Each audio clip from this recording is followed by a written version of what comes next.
analema bat da, eguzkia egunean behin ordu berean biztatzen badugu, eta irudi horiek denak bata bertzearen gainen jartzen batugu, ikusten den kurba da infinito moduko bat. Lantzen ari gara espazio eta denbora liminalak direla transiziozko momentu horiek, iragana, oraina eta etorkizuna nola elkar bizitzen alduten, hiru denbora hauek aldi berean.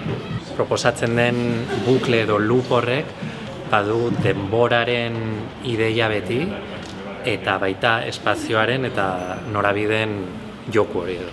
Laborategi honetan guretzat garrantzia handia zuen konposizioak. Badugu emanaldi bat sortzen ari garena, orduan dena dago pixko eta horreri bideratua. Horretazkenean ikerketa batek izan barra du gure ustez behintzat konklusio bat edo helburu bat seguro eta konklusio bat suertez. Orain pasada ikerketa hau dantzari hauekin eta ero bueltatuko gara produkziora. Eta bueltatzen gara nik uste dut zakoa nahiko beteakin ideia, deskarte eta bertzelako elementuekin. Ni fizikaria naiz, egia da fizika teorikoak aportatzen dizkigun galderak eta bar direla beti tripan zimiko bat egiten dizuteli bezala. Egia da gainera dantzak badula fizikarekin lotura zuzena, hiztegian ere.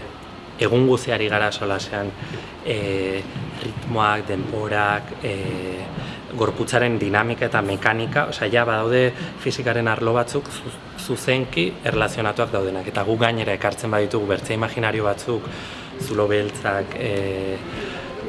elkartzen diren denborak eta bar, ja horrek hor sortzen da salda bat nire ustez agitzi interesgarria eta eragiten aldula ikuslearen garunean eta suerte pixkotekin tripan ere.